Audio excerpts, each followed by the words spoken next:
Hello, everyone. My name is James Richard, and I would like to welcome y'all to another episode of Books I've Never Read, the podcast where I sit down with a guest and discuss a favorite book of theirs that I have not read before.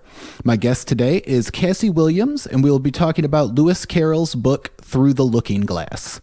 As always, if you want to comment on the episode, suggest a book, invite yourself on the podcast, or just talk shit, you can find me on Instagram and Twitter at @JamesRichard. That is at the letter A, James Richard, on Instagram and Twitter.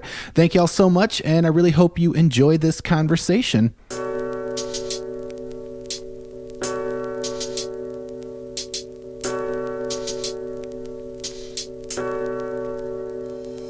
A lot of versions of Alice in Wonderland include stuff from Through the Looking Glass, like The Walrus and the Carpenter and the Jabberwock, but it is a very different book, and in some ways it's a lot less cohesive, but I think that it interests me because it's full of it has a lot of interesting things to say about language and perception and how children come to perceive the adult world, and also how adults perceive childhood, either as a memory or being an onlooker onto children. We're recording now. Oh, okay, cool. Yeah, we're recording now. So that's the intro. All right. That's my new thing, is doing the sneak intro where I just start recording. I like that. Yeah. Sure. So, would you like to introduce yourself? Sure. My name is Cassie Williams, and I'm a writer and a barista. And I'm here to talk about Through the Looking Glass by Lewis Carroll. You don't mention that you're my sister. Oh, well, I didn't know if you wanted your listeners to know the nepotism of your problematic men and their questionable sexual tastes podcast. Don't speak that way about Charles Lutwidge Dodson. Okay. Right. So yes, we are talking about Through the Looking Glass by Lewis Carroll, also known as Charles Dodgson. Why, when I asked you to do this, why did you pick this book? Well, since now you have revealed that we are siblings, jumped the shark a bit, I think. But no, when you first reached out to me, if you had been anybody else, I think there were probably other books I would have picked first that were really impactful. But because we grew up in a house with all the same books, we read a lot of the same things. Lot of the same books, yeah. So I picked this one because I am very interested in language, the way language works, the way we make meaning from language. I'm a big fan of George Orwell, too, and both Carroll and Orwell write a lot about how English specifically is a very slippery and problematic language where we allow words to mean things they don't. We don't always use them correctly. We're lazy with language. And then because those bad habits just get repeated, it just gets absorbed into our culture, really. Which is interesting because I know there's a couple words that I took down that basically Lewis Carroll invented with this book. Oh, yeah. And I'm sure with like other books also, but with this book specifically, chortle. Oh, yeah, which is the Jabberwocky poem, and also galumphing, which I had never heard before, which is a triumphant gallop that a human does, not a horse. So it's interesting that like he critiqued that, but was also. But then it also got absorbed into the. Yeah, exactly. Mm-hmm. So I guess we can start kind of going through the plot. So I read Alice in Wonderland, but not for at least 10 or more years. I've never read this one. I started to watch one of the movies, but it didn't make any sense. Sure. At all. And then I read a plot summary, and it also really doesn't make a lot of sense. Sure. Yeah. So I guess we'll just start at the beginning. And it's the same Alice character from the first book. Yes. Correct. Same Alice. It takes place after Alice in Wonderland. In a nutshell, and I do think it is generous to say this book has a plot at all. It really, like, because Alice in Wonderland has a plot, right? Like, Alice falls through the rabbit hole. She chases the white rabbit through the rabbit hole. And then she follows him through a land that all the characters agree is Wonderland, which has a operational set of rules, as to governing its existence. And she, goes down paths and makes her way, and she ends up in the Queen's court. And Through the Looking Glass, we start with Alice at home in the winter. She's sort of watching in a mirror. She's playing with her kittens. She's watching her chess pieces in a mirror, and she's thinking about the mirror, and then it dissolves, and she ends up on the other side of the mirror. And I guess she ends up in a mirror version of the house she's in. It's very different than the house she was in at the beginning, and is able to, with some struggle, leave the house. She finds herself in a wide open space that looks like a giant chessboard. And essentially the plot is that she is playing her way to the Queen's space. She wants to make it to the 8th square so that she can become the Queen. And that's truly the only through line, because the rest of the book is her stopping at various squares. And I mean, sometimes, like in the middle of a chapter, the scenery she's in will just dissolve around her and turn into something entirely different. And every time that happens, it's her entering a new square. No. Not every time. Oftentimes it is, but not every time. That's why it's like, it's very loose. It's like if both of these books are dream allegories, daydream or fantasy, it's like Alice is bored and her mind wanders and whatever, but Through the Looking Glass feels very, very dreamlike. I mean, it's like, at one point we'll get to, I guess as we dive deeper, there's a weird chapter with a sheep in a shop. The sheep is like the shopkeeper, and then... The White Queen. The sheep is the White Queen. Is that the one? The White Queen is like the sheep. She starts like buying and becomes a sheep. Oh God, does she start as... I think you're right that the chapter that leads into the sheep in the shop is the Tweedledum and Tweedledee. Is the Queen. And then... Yeah, like I said, it was really confusing. She looked up at the Queen, who seemed to have suddenly wrapped herself in wool. So the Queen turns into a sheep, and the woods they're in turns into a shop. But then within the sheep's shop, that turns into a river, and they're rowing down the river, and then eventually she buys this egg, and the egg turns into Humpty Dumpty. Right. So it's all, like, there's truly... anything is possible. Whereas Alice in Wonderland, the, first book, does feel like there's some sort of order to the universe that she's in.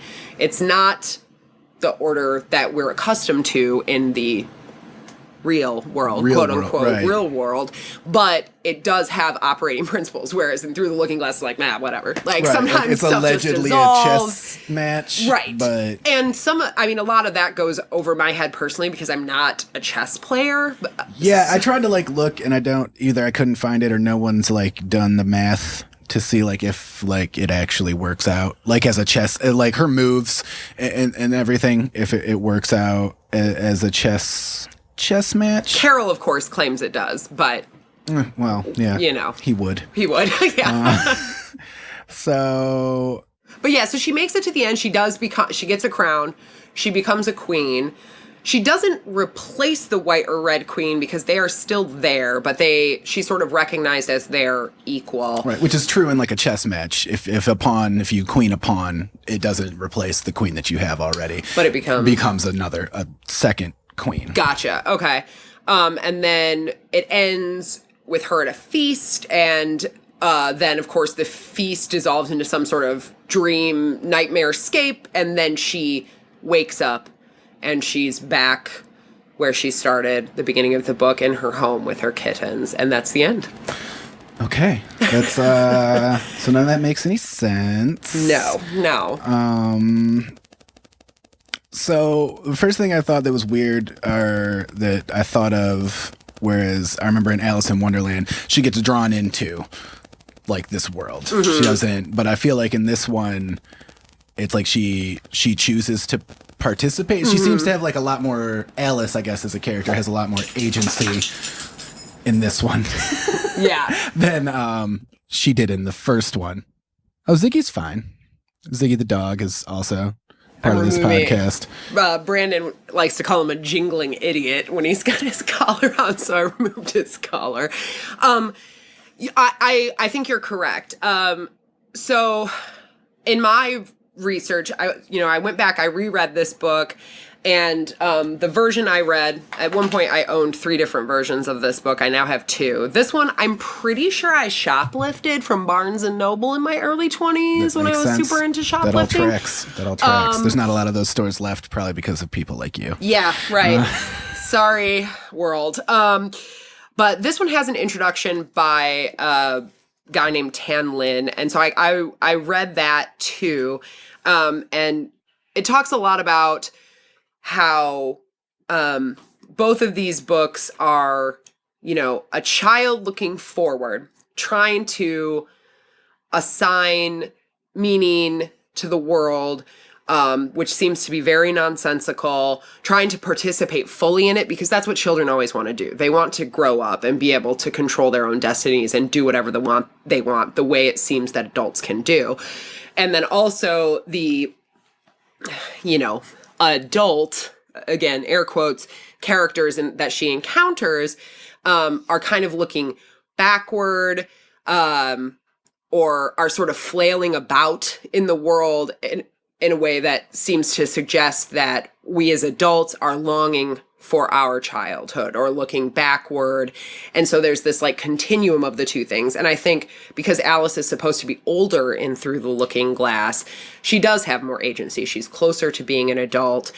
She's choosing to do this stuff rather than it just happening to her. And she participates in a lot of it more fully. And even this text reads much more as like a lucid dream, right? Where you can sort of, even though you can't completely control what's happening, or maybe you can't snap yourself out of it, you can manipulate, what's going on around you, and you're sort of aware that this isn't real life, it's a dream. So yeah, I think that's true, that she does have more agency, but it doesn't necessarily make things easier or better. Lynn, in his introduction, argues that it's a darker ending, this book, because the end is a question of, did she dream it, or is she part of somebody else's dream? Which was going to be, just part of the Red King. Yes. The Red King's dreams, which is what are their names? Tweedledum and Tweedledee. Oh, yeah. It's a bunch of good dudes there. Which basically they're the ones that tell her that like she's not real, that she is only existing as an imaginary figure inside of the Red King's dream. I love that bit. There's a section in that chapter. That's one of my favorite chapters because, of course, it includes The Walrus and the Carpenter. This book is full of excellent poetry. The Walrus and the Carpenter probably being the best of them. But that where they tell her she's not real and she starts crying and she says, but I am real. And they say, you won't make yourself realer by crying. right. Just because you have tears doesn't mean those tears are real. Right. And that's sort of true. It's like, do your emotions make you more real? As, you know what I mean? Are they indicative of anything really? Like it's all... Well, right. None of us can prove that like this is real. Right. I had to stop reading an article on Wired where a bunch of physicists were arguing that this is all a hologram. Right. Like, I'm stepping in too deep. Yeah. Yeah. I've already done a lot of drugs in my life. I don't need to push my mind to this place. Well, I guess bringing that up, let's talk about The Walrus and the Carpenter. Oh, sure. Why you said that was probably the best poem in the book. Why do you feel that way? I mean, it's, the verse itself is great. I don't think you can argue against Carroll's ability to write verse.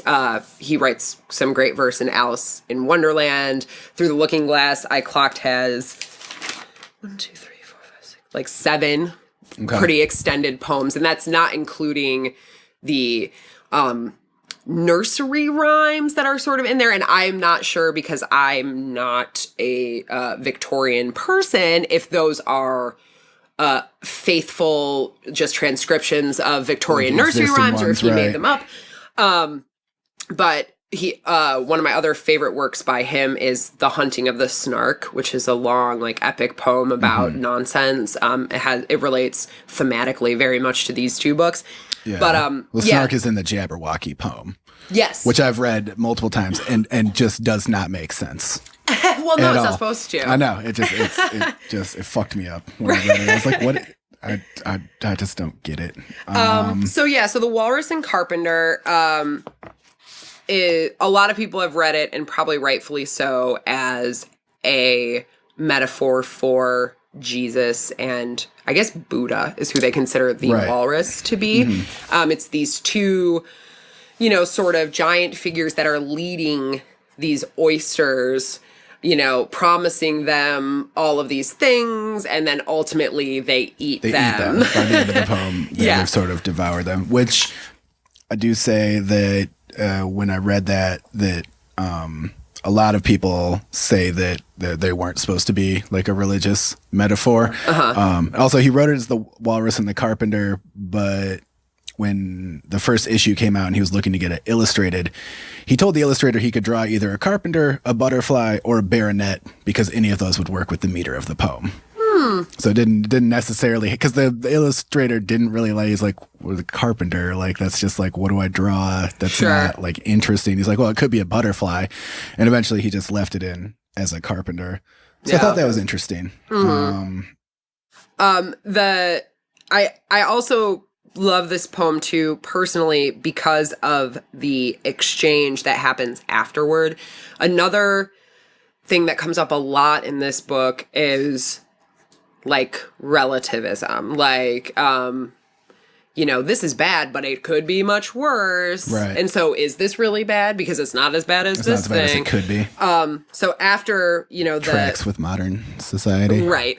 And it tracks with how adults try and explain the world to children. Yeah, like, it's bad, but yeah, it's not as bad as it could be. Right. Like, yeah, you have to eat Brussels sprouts, but there are kids in Africa that are starving, right. The thing that whatever Just parents eat will your say to their fucking kids. Brussels sprouts. Right. And like it. But so, the Tweedledee and Tweedledum recite the poem to Alice, and at the end, Alice says, "I like the walrus best," said Alice, "because you see, he was a little sorry for the poor oysters."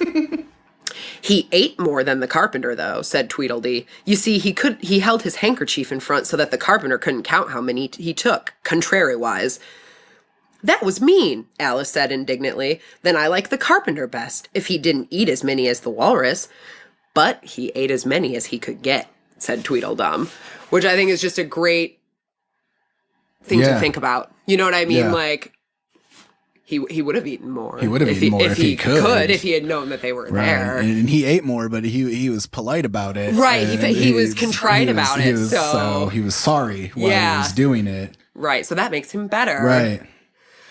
So that really struck me when I first read this book, and is something that again I was like, oh, that's that's something worth pondering. Yeah.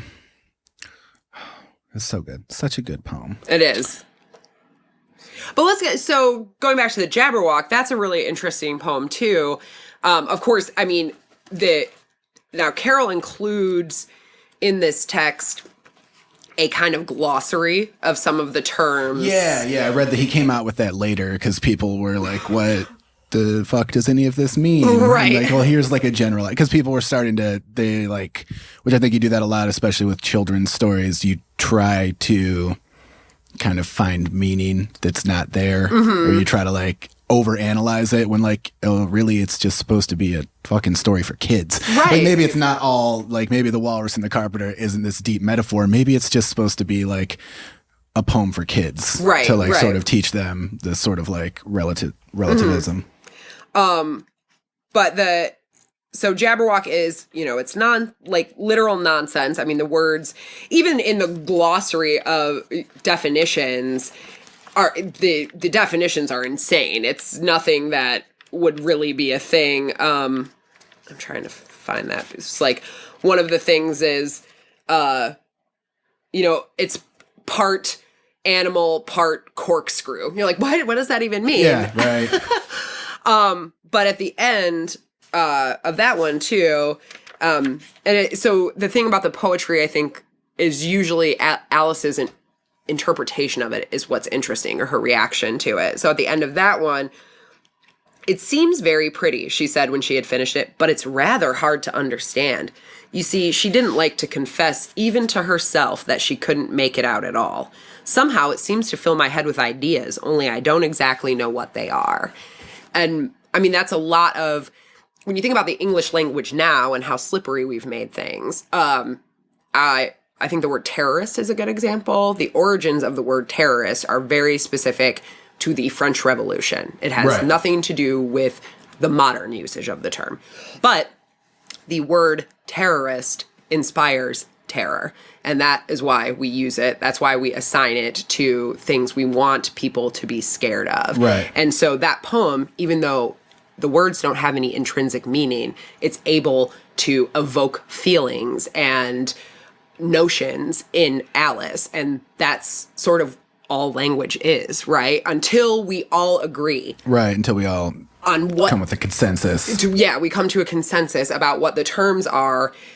It's just nonsense. Which I think, again, is a good example of a child trying to understand the adult world, where it's like, I this makes me feel things, and I don't understand it, but I know that there's something there. Right. And everybody else, all these older people whom I entrust to like Sherpa me through this existence, have come to this consensus about it. And therefore, I'm not going to push back on it. I'm going to go along with that because I desperately want to be part of that world too. Right. Because even in the book, once she gets to after Tweedledum and Tweedledee, and she goes through the whole weird thing with the sheep and the White Queen, it was when she meets Humpty Dumpty. He explains. He's like, "Oh no, this is what like this means." And it doesn't really help her. I don't think, if I remember reading the summary correctly. Like, it doesn't really, it's like, this still doesn't make, like, you've over-explained it, and now it has less meaning than it did before. Yeah. Humpty Dumpty, that chapter is my favorite in the book, because that hits on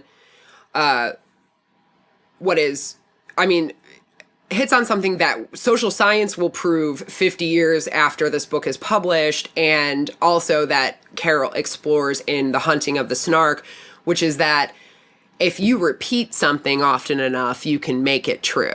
Yeah. If Humpty Dumpty says, when I use a word, it means just what I want it to mean, no more, no less. And Alice says, well, the question is, can you make words mean so many things? And he says, the question is, which is to be master? That's all. And so he's saying, I'm the master of the definition of the word. Right. I decide if I say over and over, it means this, that is what it means. And eventually that is true. I mean, repetition is more powerful than truth. Right. And what you hear Our current news ecosystem will prove that. And like what you learn first is also more powerful than the truth. Yep. It will imprint on you, and, that is what you will come to believe is true. It's fucking horrifying.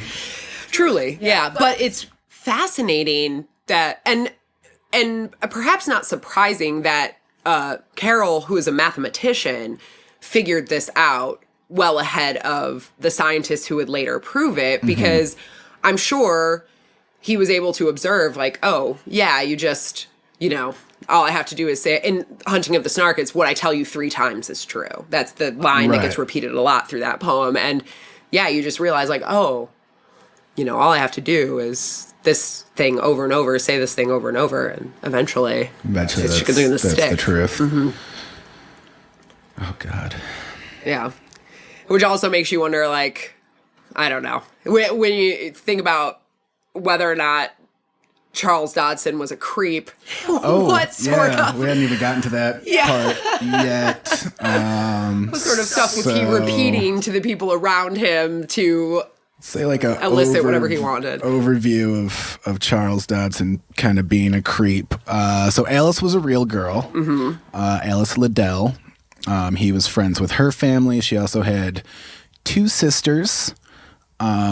And I know it's pretty confirmed that he was courting her. I mean, I whatever. I'm not here to be a Carroll apologist, but I think there's question about. Oh, there was a lot. There's like it's not none of it's confirmed. Right. Like whether he just like liked hanging out with young girls or if he loved young girls. He did have. There were many. There wasn't just like her family. There was other girls whose family he like became friends with, and then would become friends with these girls. Some of them he would take photographs of nude. Some of them he would paint. He would write a lot of like poetry and things to them. There was like some speculation as to, which also I read wasn't really uncommon for an older man to kind of choose a bride when she was a child and then when she became of age. So say Alice was 11, when she became 16 or 15, whatever was appropriate in Victorian time, then he would like marry her and would sort of like... Just like Drake. Like what Drake does. You groom them young, and then as soon as they're legal, it's you Hillary Duff them. And then... right. It's, right. But definitely he was... if he wasn't like a pedophile, he was just kind of fucking weird. Yeah, no, and he certainly used it. So, I'm deeply paranoid about pedophiles. Like, I have been my whole life, and now that I have a child, I'm really freaked out by it. If anything ever happened to my marriage or whatever, I would truly like not bring another man around my children until they were big enough and old enough to just beat the shit out of them. Like, I don't trust people. But so when I was pregnant, I did some research because I was like, what happens is adults trust these other adults, and then these adults, groom the children, and that's usually how the abuse happens. And so I was like, well, what are the like warning signs that somebody is, a pedophile? Obviously, if you want to spend a lot of time around children that aren't yours and you yourself don't have children, that's a sign. Also using the language of like innocence and beauty a lot. Which is what came up a lot with Lewis Carroll. Is that like it was so Victorian times, we knew that these young girls were innocent and it was a picture of innocence, and I just wanted to photograph them naked to capture that. Right. And it's unsettling. It is unsettling.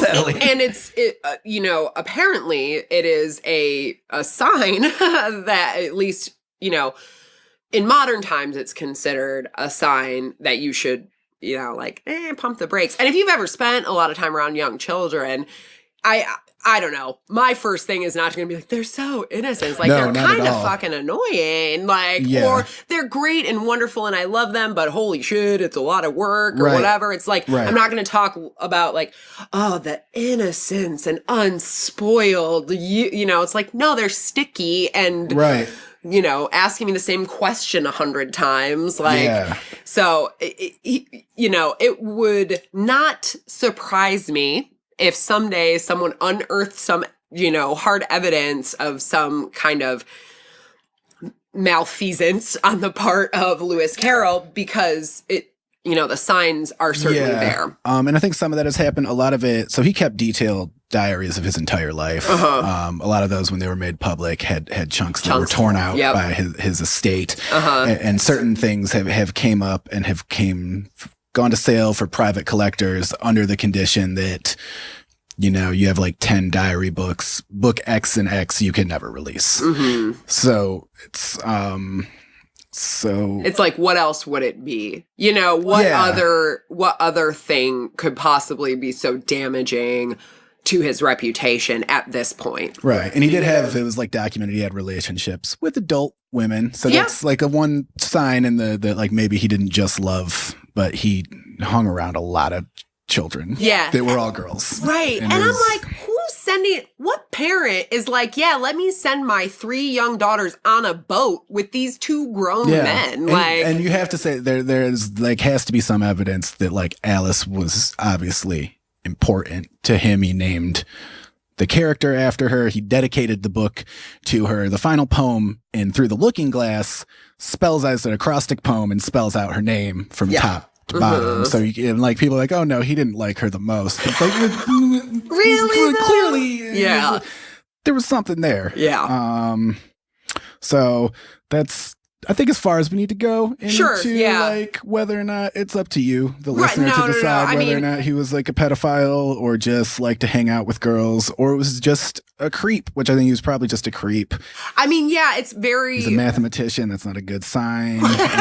He hung around with, a bunch of creepy old dudes. Right. And too. like, it's. They say it's it was a different time. It was a right. different time. It was, and it's possible it happens today that people have those desires and don't act upon them. And maybe for him, this was some way of living through that fantasy a little bit. There is no evidence that he ever had a sexual relationship with a minor. Right. There's none that it has ever come out. So he does at least can mark that off in the possibly not a pedophile box. Check that box. Yeah. Not like, I'm so, I don't know if this is okay to refer to previous episodes, but the test of the D'Urbervilles,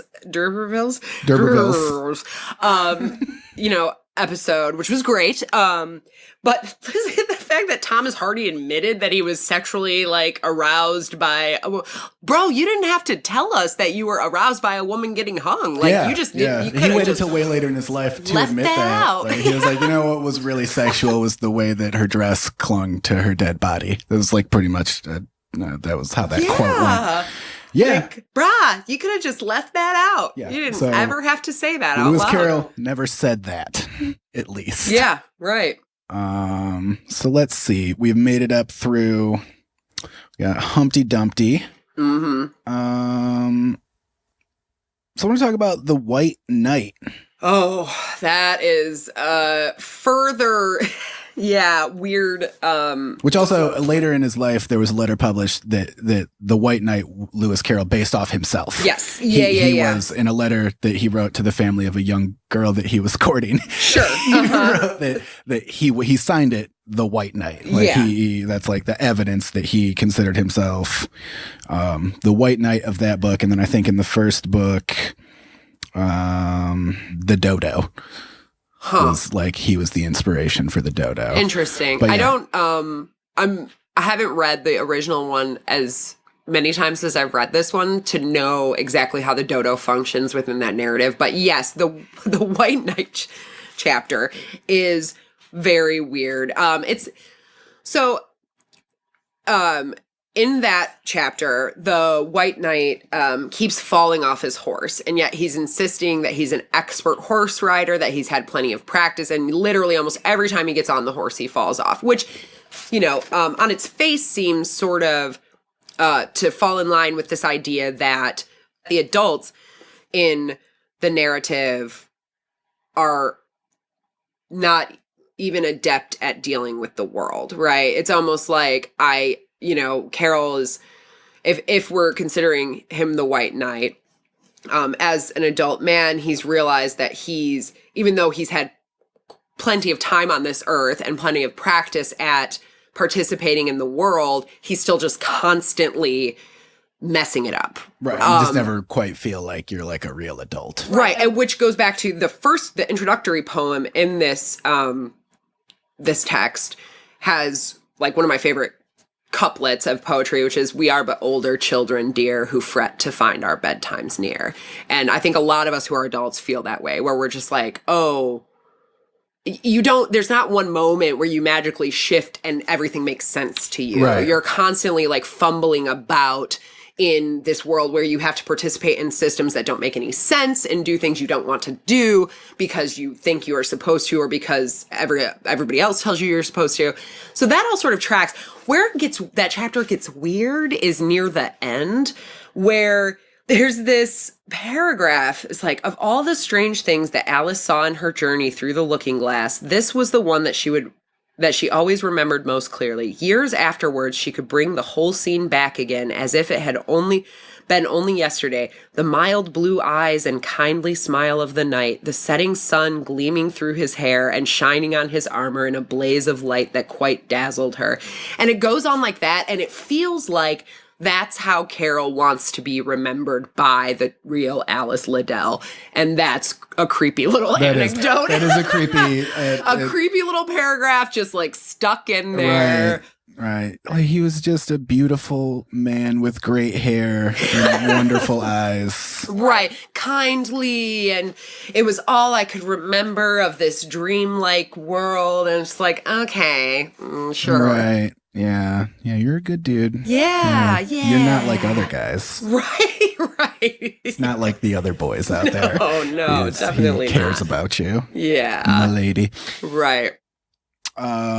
So after the White Knight chapter is when she becomes the queen. She is crowned queen. Which also feels sort of weird, like, is the White Knight the guy that does he make her an adult? Oh, God. Does he, you know what I mean? Oh, God. Yeah.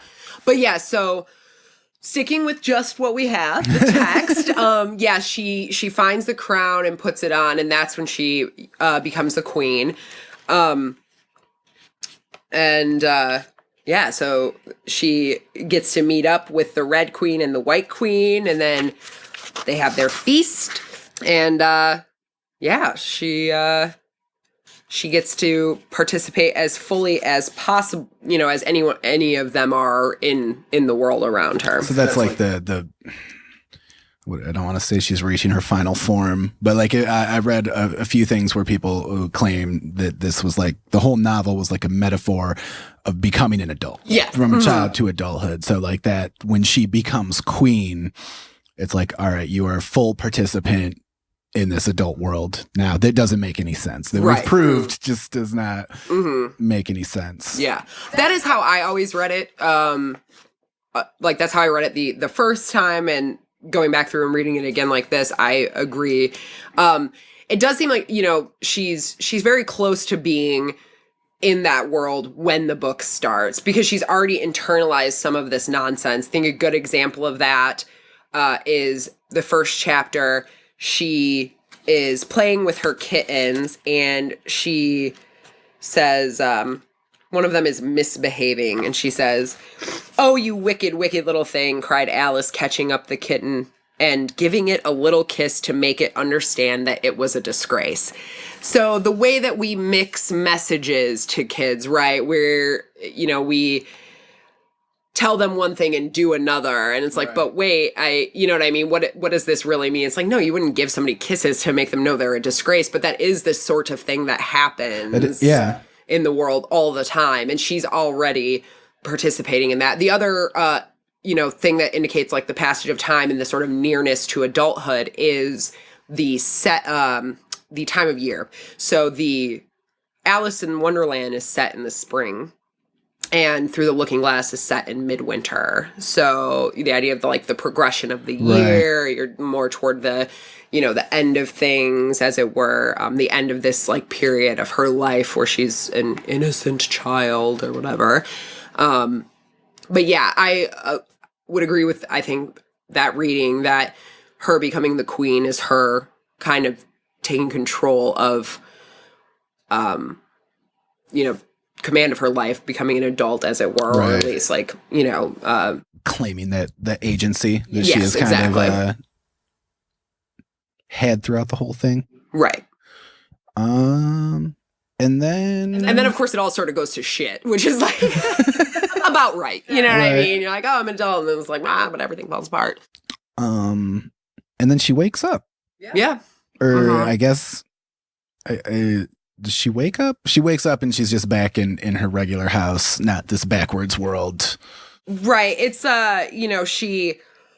she's at this giant dinner. The silverware and napkins and food start forming into giant insects. I mean, just crazy stuff starts happening. And she's like, I can't stand this any longer. She jumps up and tears the tablecloth off the table, and everything comes crashing down. And she, seizes upon the Red Queen, who she considered the cause of all the mischief, but now sees that the queen is no longer, a real size person. She's the size of a doll. And then she grabs hold of it, and she's like, I'll shake you into a kitten. And then she wakes up and she's got her kitten back in her hands, and she's woken from the dream. Which then leaves us with the question is whose dream was it? Right. Yeah. Which what do you think? Do you think it was her dream, or do you think it was the Red King's dream, which is what the Tweedles said. Right. I think that for the purpose of the text, it was probably her dream. I think what we're left with, Carroll predates Freud and Jung by quite a lot, but that whole idea of like a collective unconscious feels very present in this book, and I think that you could read it that way. Like, we're all part of this same dream, and she's part of this giant dream that we're all just sort of living in, that we all sort of got thrust into without any forewarning or any real guideposts other than other dreamers. So now that is interesting, and I didn't even think about the timeline of like him predating like the sort of like knowledge we have of psychology and things now. Yeah, this book was originally published in the 1870s. Yeah. So that's quite a bit, right? Quite a bit. I was making a grimacing face, just so that doesn't translate to the podcast. But quite a bit before modern psychoanalysis, and but I think hits a lot of those themes. And it makes me wonder, if some of that writing maybe influenced those guys too. So I think the only other thing left of the book to talk about is I just want to talk about the final poem.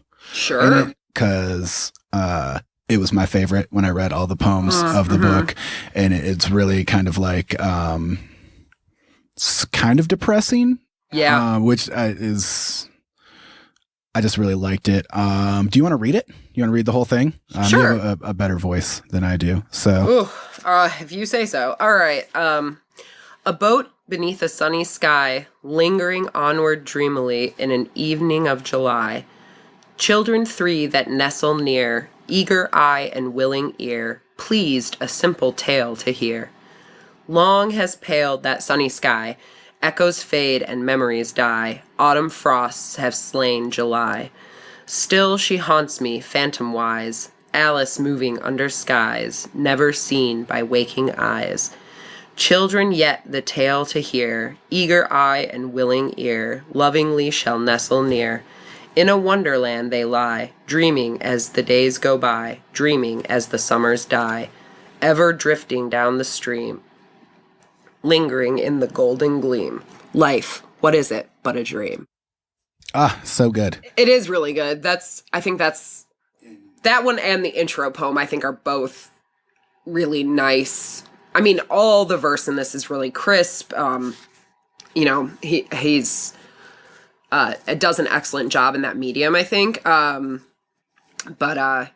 Yeah, this one is lovely. I love that autumn frosts have slain July. Yeah, that's a great line. I love that line, and I like the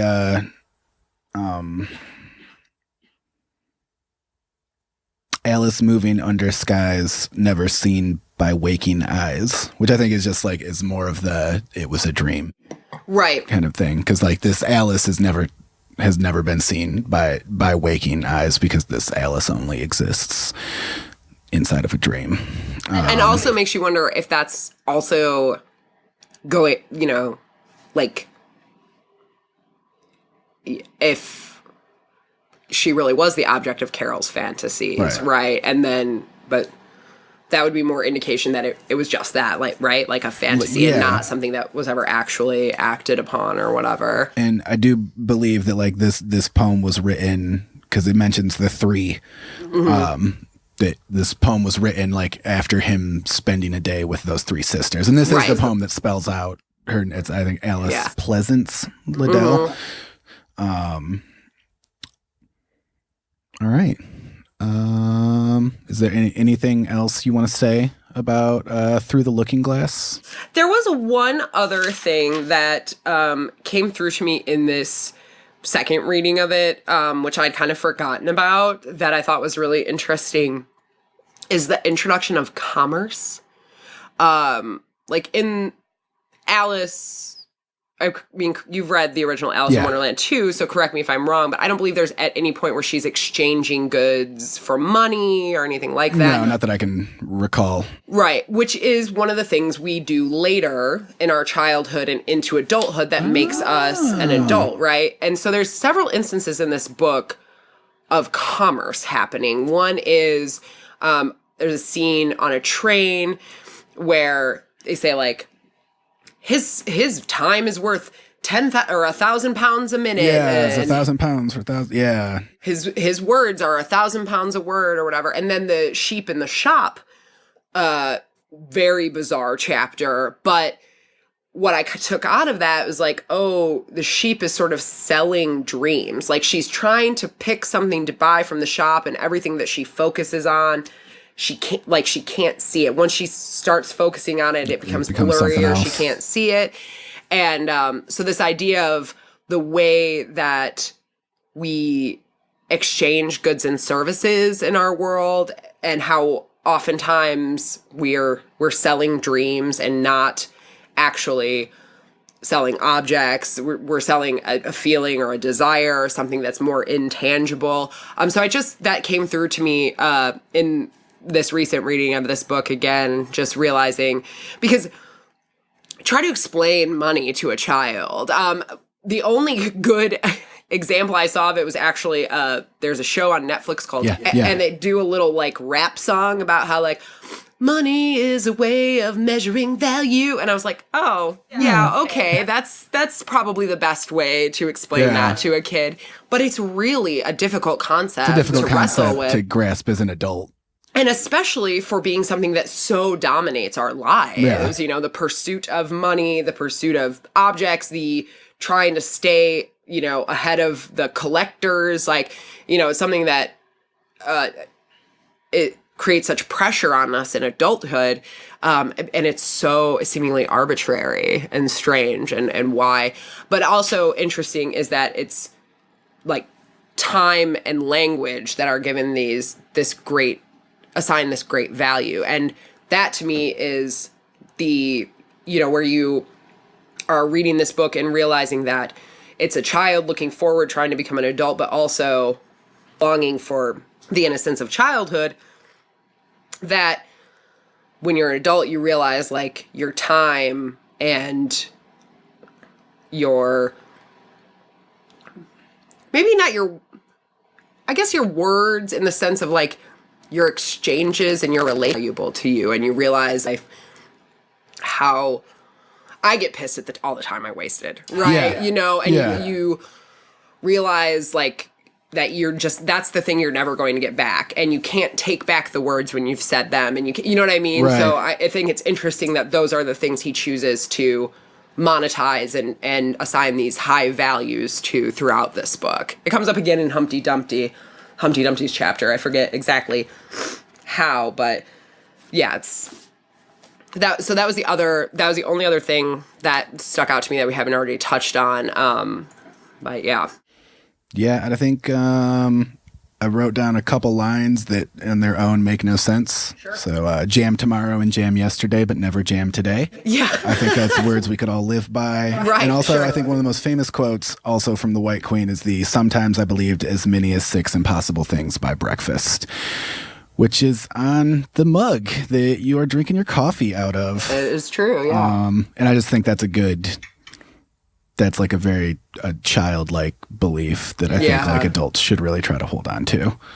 There's a lot of great, I think that was, you know, to kind of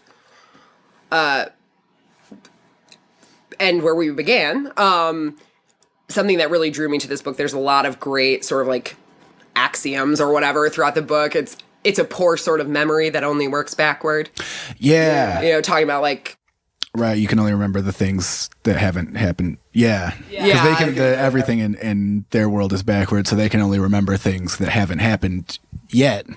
Right. And they're like, oh, you only remember things that have already happened. Like, how awful would that be? Right.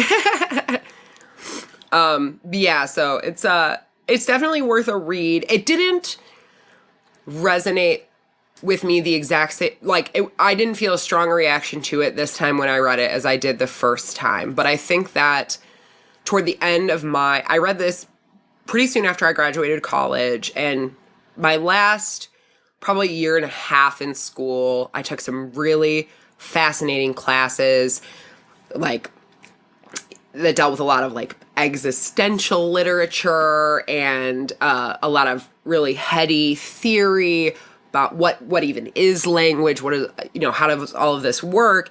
And then to read something like this, a children's book from so long ago that plucks these, strings like so deeply, I was like, oh, like this is wild. This is like part of the human condition, right. And really part of a child's the part of childhood, a huge part of childhood that I think we just forget because we internalize language so deeply.